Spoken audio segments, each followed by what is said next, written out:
Entonces les invito, hermanos amados, vamos a tener una palabra de oración primero, porque es necesario siempre el Señor que sea el que nos esté guiando y no la sabiduría del hombre, ¿no? Es muy engañosa la sabiduría del hombre, pero es una sabiduría del hombre contaminada por el pecado, no es fiable. Por eso la verdadera sabiduría viene del Señor, viene directamente de los cielos, a través de su palabra, llena nuestro espíritu, nuestra alma, afecta a nuestro cuerpo por su espíritu. Por eso siempre es necesario abrir la Biblia. La Biblia es clave en nuestra fe como iglesia.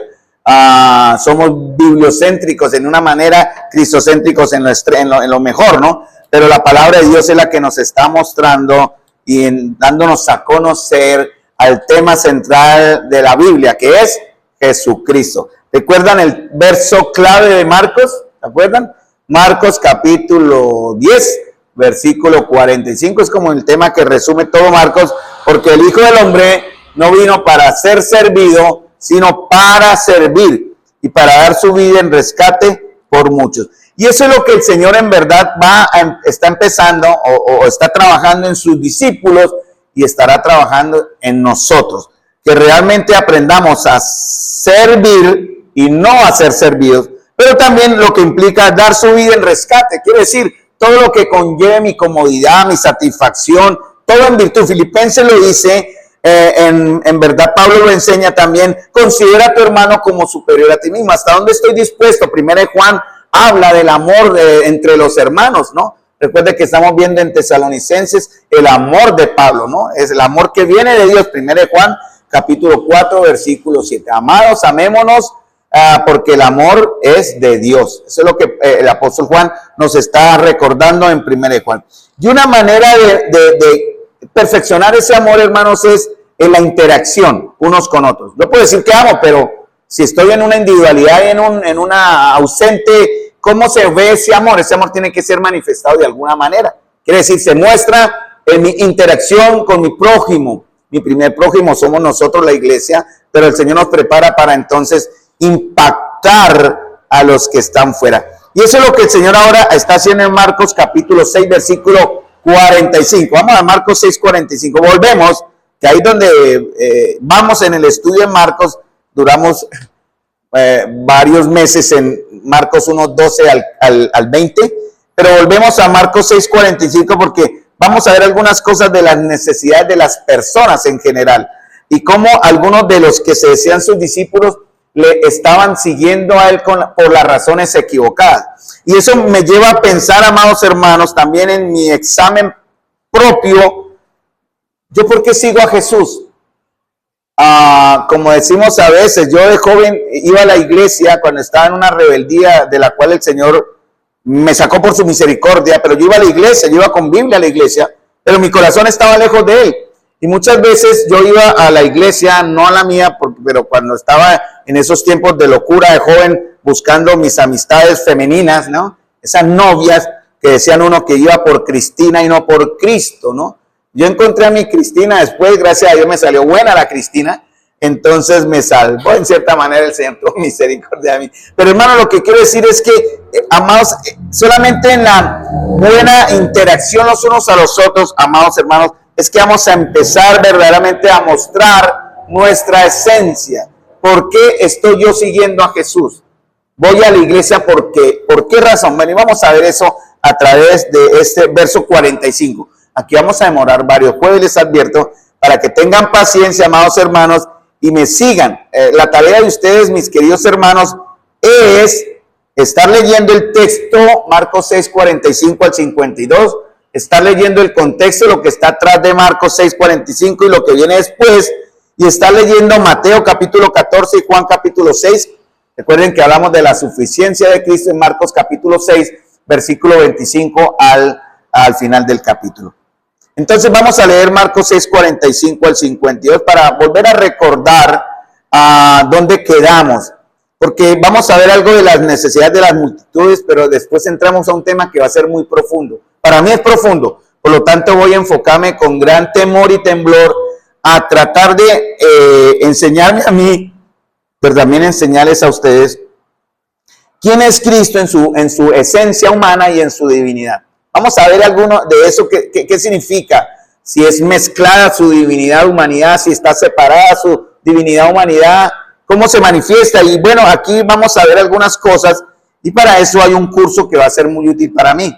Recuerden el curso que vimos con el hermano Miguel Duberly, ¿no? Ahí está el tema que vamos a ver en Marcos 6, 46 hasta el 49. Por ahí vamos a ver, ahí el curso me va a ayudar algo y les aconsejo que vuelvan a leer, y volvamos a leer, mejor yo ya lo estoy leyendo, el curso que vimos con el hermano, curso de Maús, ¿no? Para que aprovechen y lo compren y lo vuelvan si no lo tienen, no fueron a la conferencia, lo compren y lo estudiemos porque ahí está el tema. Y pueden consultar otros textos comentaristas, pero ayudémonos, hermanos, para ir entendiendo la divinidad y la humanidad de Jesús en los versos que después veremos. Muy bien, Marcos 6:45 dice, enseguida hizo a sus discípulos entrar en la barca e ir delante de él a Betsaida en la otra ribera, entre tanto que él despedía a la multitud. Y después que los hubo despedido, se fue al monte a orar. Y al venir la noche, la barca estaba en medio del mar y él solo en tierra. Y viéndole remar con gran fatiga, porque el viento les era contrario, cerca de la cuarta vigilia de la noche, vino a ellos andando sobre el mar y quería adelantárseles. Viéndoles ellos andar sobre el mar, pensaron que era un fantasma y gritaron, porque todos le veían y se turbaron.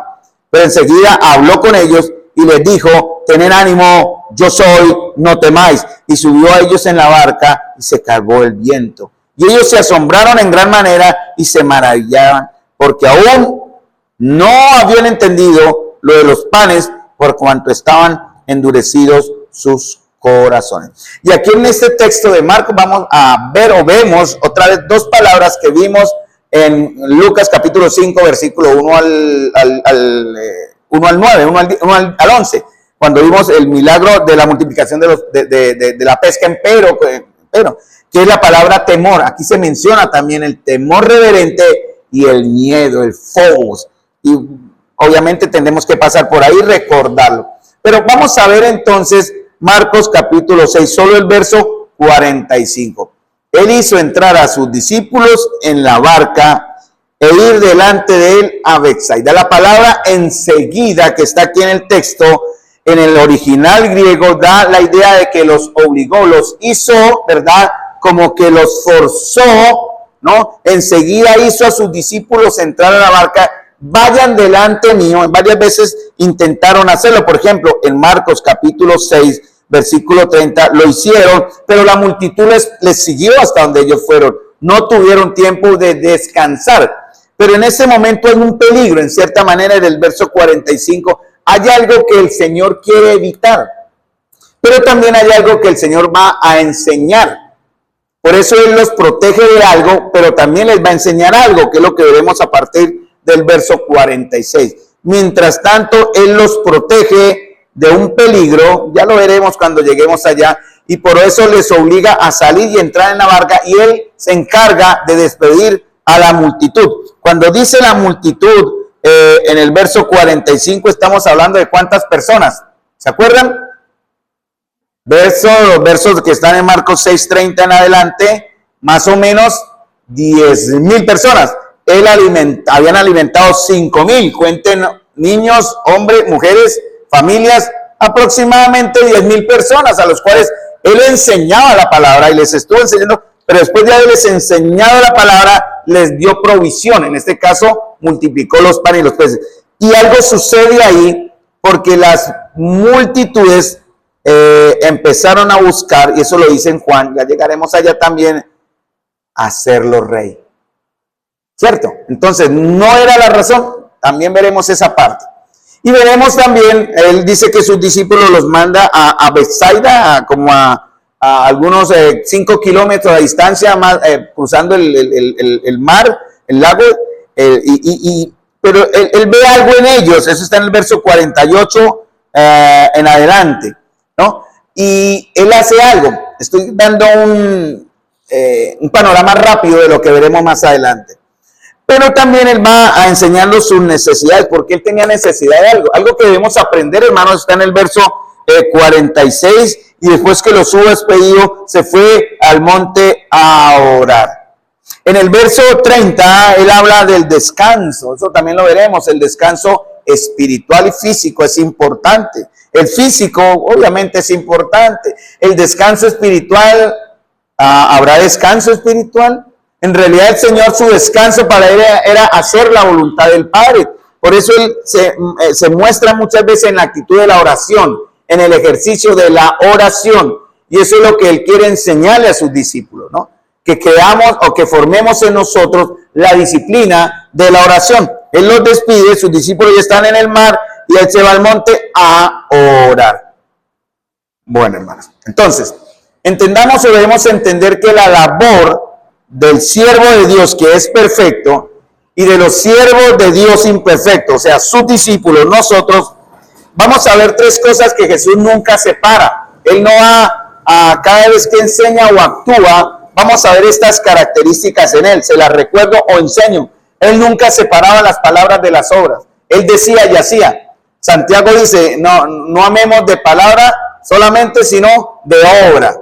Porque, hermanos, el hecho de tener una fe, la fe nuestra, no, la fe del creyente nunca es pasiva. La obediencia nunca es pasiva. Nuestra obediencia y fe debe ser activa, es activa. Y se debe mostrar en muchos aspectos. En el ministerio de la iglesia, en los diferentes servicios en la iglesia, se manifiesta la fe, o se debe manifestar la fe de una manera activa, ¿no? En el cuidado los unos a los otros, en la protección los unos a los otros, en el ánimo los unos a los otros. Y también cuando estemos presentando el evangelio, porque para eso tenemos que aprender a amar a aquellos que aún no tienen la verdad, de la misma manera que Jesús les amó. Y veremos algo en Mateo capítulo 9, versículo 35. Ahí iremos a ver una palabrita muy interesante que está en Marcos capítulo 6, versículo 34. Y salió Jesús y vio una gran multitud y tuvo compasión. Vamos a ver esa palabra, ¿no? Porque es la compasión. Nosotros necesitamos aprender a ser compasivos. Y dice también, creo que es Colosenses o Efesios, compasivos y misericordiosos. Entonces, para eso tenemos que armarnos, hermanos. Tenemos que prepararnos. Tenemos que crecer y como buenos discípulos, entonces, aprender para empezar a mostrar la fe en acción, ¿no? Jesús tampoco separaba el alma del cuerpo. Quiero decir, él estaba interesado y siempre ha estado en nuestra sanidad completa. Pablo dijo, y todo vuestro ser, espíritu, alma y cuerpo, sea guardado irreprensible hasta la venida de nuestro Señor.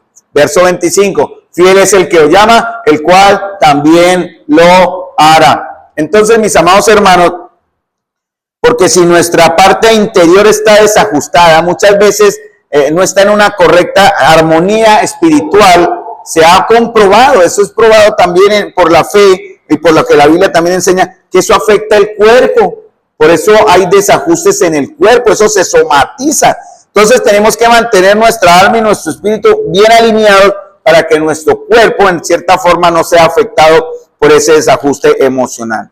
Por eso yo soy el que dice, y lo digo con respeto, de algunos de ustedes que ha ido, lo respeto, no lo digo para crítica, lo digo como mi experiencia personal. Para mí la escritura es más que suficiente para cualquier tratamiento, consejo u obra. Por ejemplo, yo nunca iría a un psicólogo, yo en lo personal no iría, ni a un psiquiatra, menos, ¿cierto? De pronto ya que estoy muy loquito, mi esposa ya me arrastra la oreja y ella me va a llevar, pero en lo personal no iría. Porque la escritura es más que suficiente para darme a mí las herramientas de mi sanidad interior. Si las obedezco, si no tomo lo que está aquí y la actúo en la fe y en obediencia, no va a servir, ¿cierto? Entonces, sanidad espiritual. El Señor siempre mostraba su fe en acción, siempre manifestaba sanidad espiritual, pero también daba esperanza.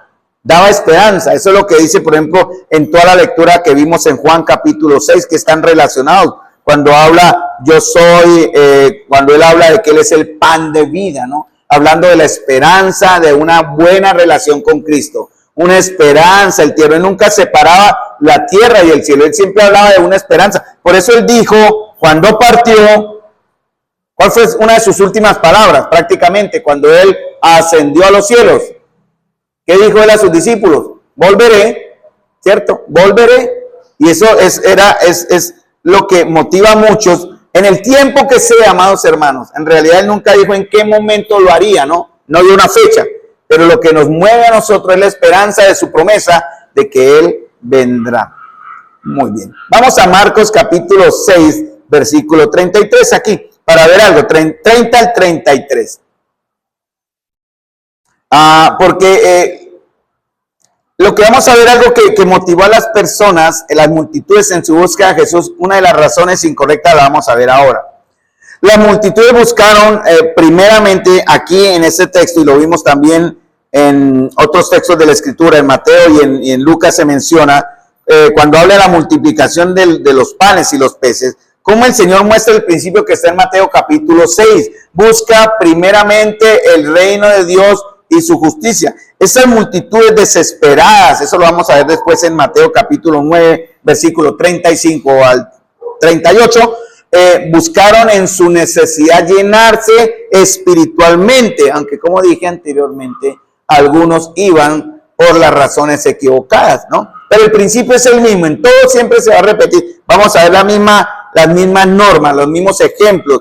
Cuando el Señor suple sus necesidades espirituales, Él entonces va a suplir, si es su voluntad, las necesidades físicas o materiales. Ese es el orden, no al contrario.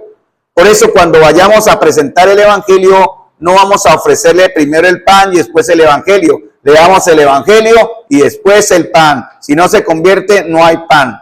No, tampoco. Le debemos dar en misericordia. Dios hace llover sobre buenos y malos. Pero el ejemplo es el mismo. Recuerden que hace muchos años, cuando teníamos la canasta de amor, se acuerdan que aún está funcionando acá, pero venían personas a la iglesia porque algún hermano le decía, vayan que allá hay mercado, ¿se acuerdan? Y llegaban personas que uno no conocía, que no eran de la comunión, a esperar que se les diera el mercado. Obviamente nunca volvieron porque su interés y sus razones para venir a la comunión no eran las correctas. Al no recibir, obviamente no volvieron, serían frustradas, enojadas, pero bueno. Y realmente ese es el principio que el Señor nos quiere siempre mostrar. Y aunque las intenciones de todos no eran correctas, su misericordia los alcanzó a todos por igual. Eso lo vemos en la lectura de Marcos 6:30 en adelante. Pero algo que es necesario, dice en el verso 6:30 en adelante, vamos a leerlo, dice, entonces los apóstoles se juntaron con Jesús y le contaron todo lo que había hecho y todo lo que habían enseñado, ¿cierto? Verso 30, ¿no? ¿Dónde estaban ellos? ¿Se acuerdan? ¿De dónde venían ellos? Recuerden que ya estudiamos eso. Ellos fueron enviados, ¿se acuerdan? Los envió de dos en dos. Más adelante mandó a los 70. Pero el principio bíblico es eso. Los discípulos siempre andamos en pareja, nunca solos. No hay discípulos solos. Cuando servimos al Señor, por lo general, es lo más aconsejable ir en pareja. Se aplican los versículos y los principios de que si el uno cayera, el otro le levantará, ¿no? En cierta forma, si el uno desmaya, el otro le sostiene. Mientras el que tiene el don enseña, el otro ora. Y así, ¿cierto? Es lo que vamos equilibrando nuestros dones y nuestras capacidades y talentos para el Señor. Y ellos regresaron de haber enseñado la palabra del Señor. Y miren lo que dice en Marcos capítulo 6, versículo 13. Ellos que le contaron, verso 12. Predicaron que los hombres se arrepintiesen y echaron fuera muchos demonios y ungían con aceite a muchos enfermos y los sanaban. Estos eran los discípulos. El pescador, el Pedro, los cobardes que más atrasito en Marcos capítulo 4 casi se mueren del terror cuando la tempestad casi naufraga la barca.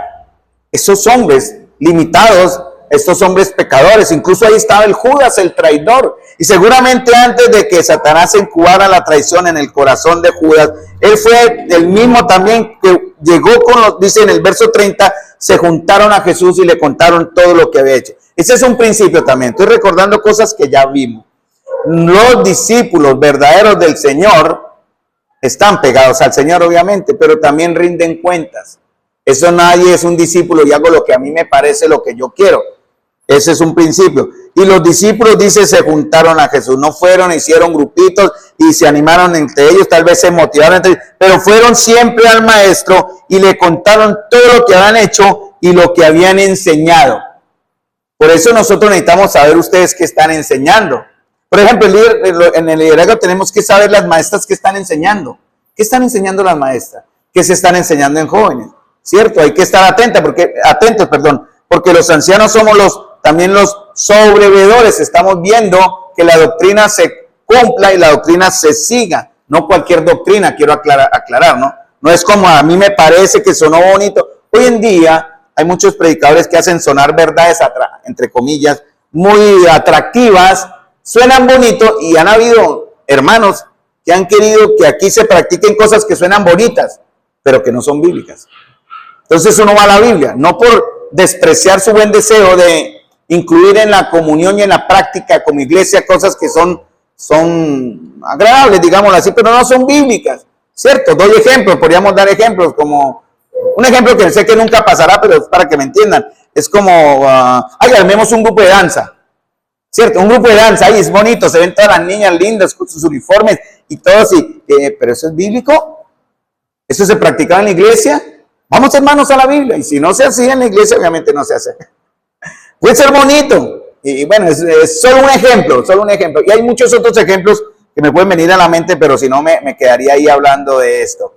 Hermanos, todo lo que habían hecho y lo que habían enseñado, es necesario mirar los unos a los otros, no solamente los ancianos cuidamos la doctrina, por eso es necesario, hermanos, que ustedes sepan la verdad, lo que tienen en sus manos, la palabra de Dios debe ser parte intrínseca de todos nosotros, ¿cierto? Saturados por ella, para que cuando alguien presente la mentira, la verdad que está en nosotros refleje o resalte la mentira. No podemos estudiar todos los billetes falsos que hay, solo estudiando el verdadero billete vamos a entender o a identificar el billete falso, por dar una idea, darle intención.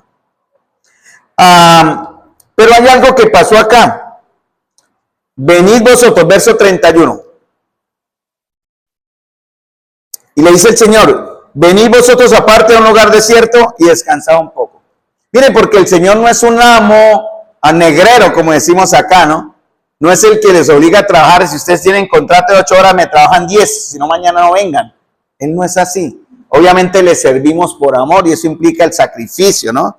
A veces si hay que atender una consejería o un asunto espiritual que conlleve, ¿qué tal usted mirando la hora y qué pena, hermanito, ya no puedo atenderlo más, tengo paro acá, ¿no? Yo he visto letreros en oficinas de pastores que tienen 8 a 12, 2 a 6. A mí en lo personal me parece chocante.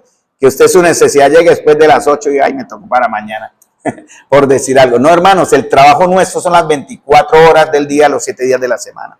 No hay descanso. Y eso es para todos nosotros. Y los pobres discípulos estaban cansados y el Señor dice, vengan aparte a un lugar desierto y descansen un poco. Eso ya lo vimos, ¿no? Como la soledad, esos lugares lejos del bullicio nos van a ayudar a tener un descanso físico, pero también lo más importante es el descanso espiritual, renovar fuerzas. Eso era lo que el Señor quería para ellos. Pero pasa algo, dice en el mismo verso 31, porque eran muchos los que iban y venían, de manera que ni aún tenían tiempo para comer. Interesante, ¿no? El sacrificio. Ellos no lo estaban entendiendo, lo iban a ir comprendiendo poco a poco. Y se fueron solos en una barca a un lugar desierto. La palabra barca se menciona mucho en esta lectura. La vimos también en Marcos capítulo 1, 16 y en Lucas 5, 1 en el milagro de la pesca. Y vemos la palabra barca, se repite mucho. ¿Qué significa la palabra barca?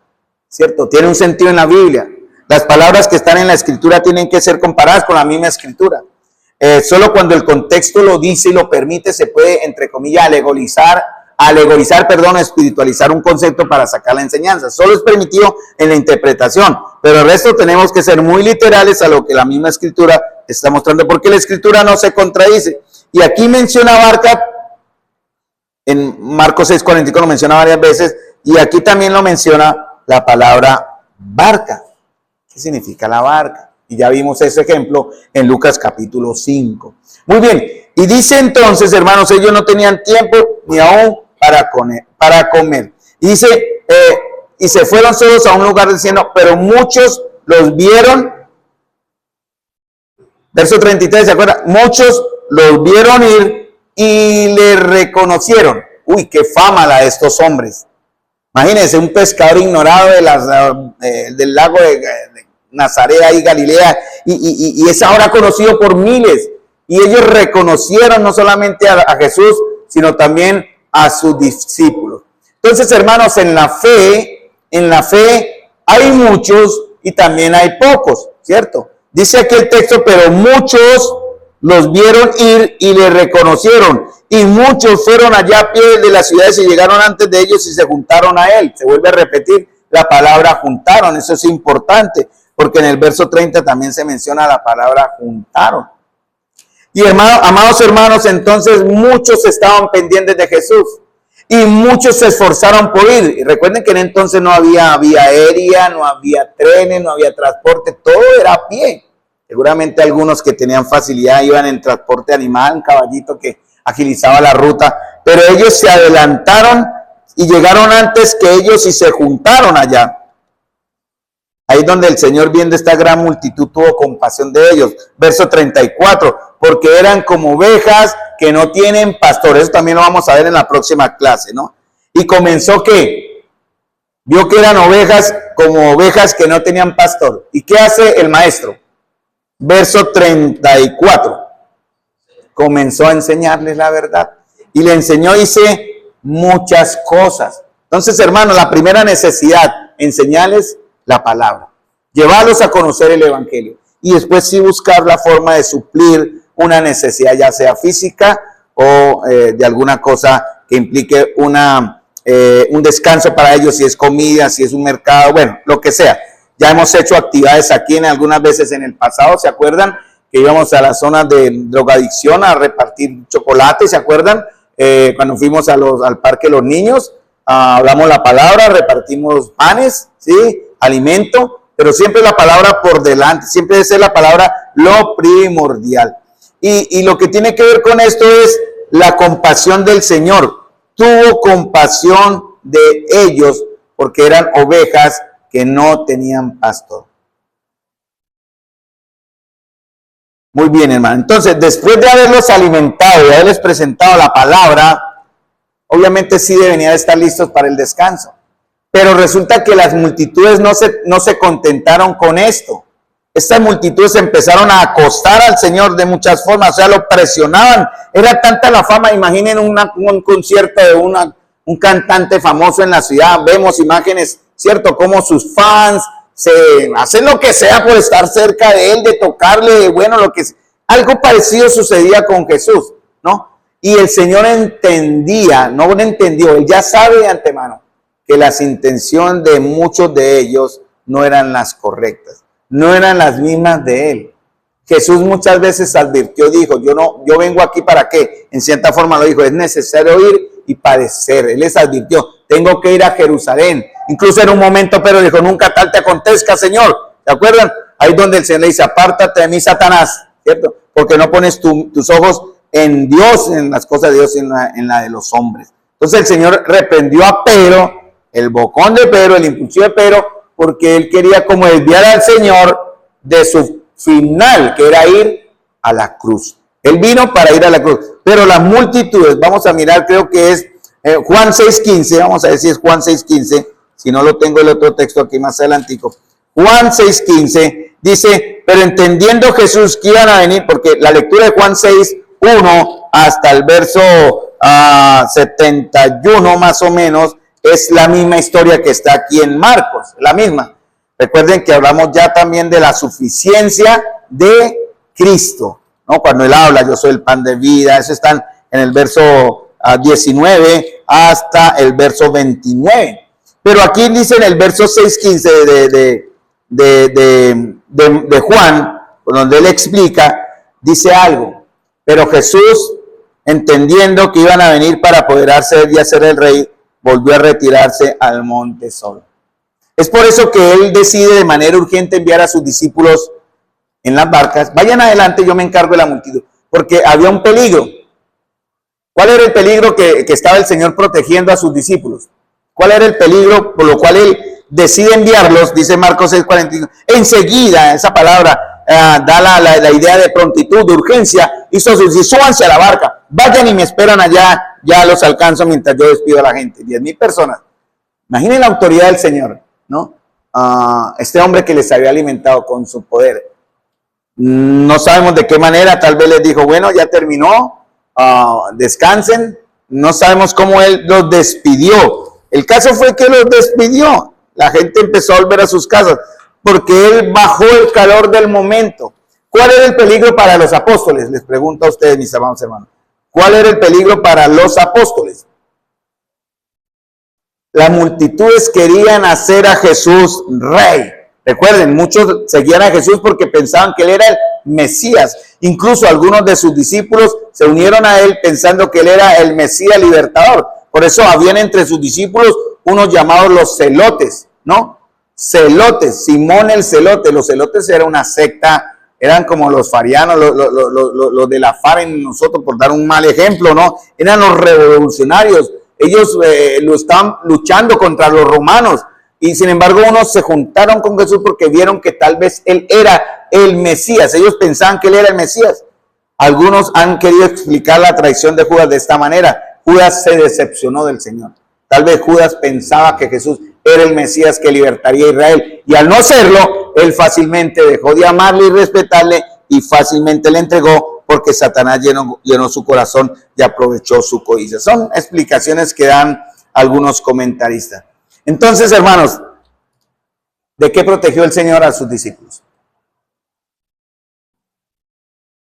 Como la pregunta, ¿no? Por eso los hizo entrar rápidamente a la barca. Vayan rápido, yo les pido a la multitud. Si la multitud quería hacer a Jesús el rey, imagínense sus seguidores más cercanos, ¿cómo se sentirían? Les evitó el peligro de que cayeran en la tentación de que sus egos se exaltaran, ¿verdad? Sus egos crecieran. Incluso más adelante en Marcos hubo una pelea entre ellos, creo que en Marcos 9, donde sus discípulos empezaron como a luchar entre ellos, como a discutir entre ellos quién sería el mayor. ¿Se acuerdan? Ellos empezaron a decir, bueno, Señor, ¿quién es el mayor entre nosotros? Incluso uno de ellos, en Marcos capítulo 10, versículo 35, Jacobo y Juan, miren, los primeros que él llamó, se acercaron diciendo, Señor, queríamos que nos haga lo que pidiéramos. Él les dijo, ¿qué quiere que os haga? Y ellos le dijeron, concédenos que en tu gloria nos sentemos el uno a tu derecha y el otro a tu izquierda. Jesús les dice, no sabéis lo que pedís. Porque humanamente nosotros queremos ser exaltados. Jacobo y Juan, los primeros discípulos. Creo que en otro texto de la Biblia dice que ellos mandaron a su mamá. Mamá, vaya, pregúntele a Jesús. ¿Cierto? ¿Quién va a ser el mayor? Y Jesús les da una gran enseñanza más adelante, que tiene que ver con seguir a Jesús, ¿cierto?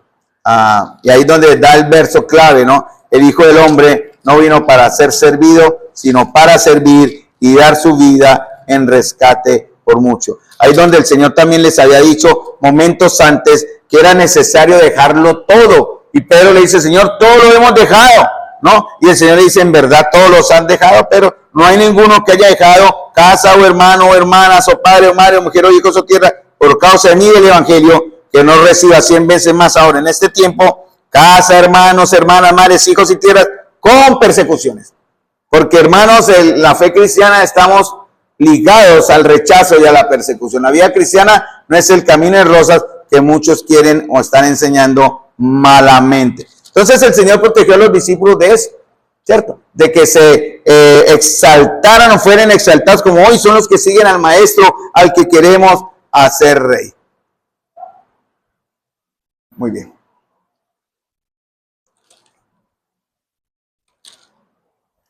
Vamos a dejar acá, hermanos, porque vamos a ver algo sobre la disposición de Jesús hacia los demás.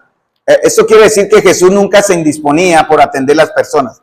Porque eso ve con la historia de la alimentación de los 5,000, ¿no? Los discípulos estaban cansados, quisieron reposar algo, pero la multitud no los dejaba. Él les enseña la palabra y ellos como muy amablemente, la intención seguramente era otra, el lugar es desierto. Cuando era muy tarde, dice el verso 35, sus discípulos se acercaron a él diciéndole, el lugar es desierto y la hora muy avanzada. Señor, despídelos para que vayan a los campos de alrededor y compren pan, que pues no tienen que comer. Hay una doble intención, ¿no? Ellos estaban recansados y dijeron, Señor Jesús, sería bueno que se fueran a sus casas, seguramente mientras nosotros descansamos. Y el Señor los frena o los enfrenta con esto, dale vosotros de comer. Con eso los confrontó. Eso lo veremos un poquitico el próximo jueves. Pues Porque aquí es donde empezamos ya más específicamente a entender las intenciones de las multitudes, ¿sí? Cómo algunos seguían a Jesús de una o de otra manera. Dice, termino con esto en el verso de Marcos, creo que, o lo tengo en Lucas, lo estoy confirmando, listo, un momentico. Bueno, está en Lucas capítulo 9, ¿no? Lucas 9, 10, 11, está el texto. Yo estaba mirando aquí, hermano. Solo lo leo y lo vamos a ver el próximo jueves. No se preocupen, que no estamos corriendo, hermanos. Tenemos la eternidad por delante para aprender. Entre más aprendamos, pues vamos a ser más perfeccionados. Lucas 9, 10 y 11 habla de esta historia, ¿no? Alimentación de los 5,000. Y algo interesante que dice, vueltos los apóstoles, le contaron todo lo que habían hecho, lo mismo que vimos en Marcos 6, y tomándolo se retiró aparte a un lugar desierto de la ciudad llamada Betsaida. Cuando la gente lo supo, le siguió. Y dice, y les recibió. ¿Qué más hace el Señor ahí? Y les hablaba del reino de Dios. Y sanaba solamente, porque yo pongo solamente, pero aquí dice, y sanaba a los que necesitaban ser curados. Ese es el método de Jesús, hermanos. ¿Cierto? Él nunca decía, no, estoy ocupado, no tengo tiempo. Estoy cansado. ¿Cuántas veces creen que Jesús estaba molido por la caminada? Cansado, con hambre, él seguramente se alimentó de los panes, obviamente, pero su cuerpo le dolía, ¿cierto? Le crujía alguito por ahí. A un hombre, a pesar de 33 años, el trabajo era extenuante, la gente acosaba tremendo. Sin embargo, él nunca evitó, él nunca dijo, no estaba demasiado ocupado, jamás. Y tenía, su primera característica era la compasión. Luego suplía sus necesidades espirituales y después sus necesidades humanas. Ese es el método de Jesús. Lo voy a recordar rápidamente, que sale de aquí este texto, que más o menos nos da como un bosquejito de lo que podemos aprender.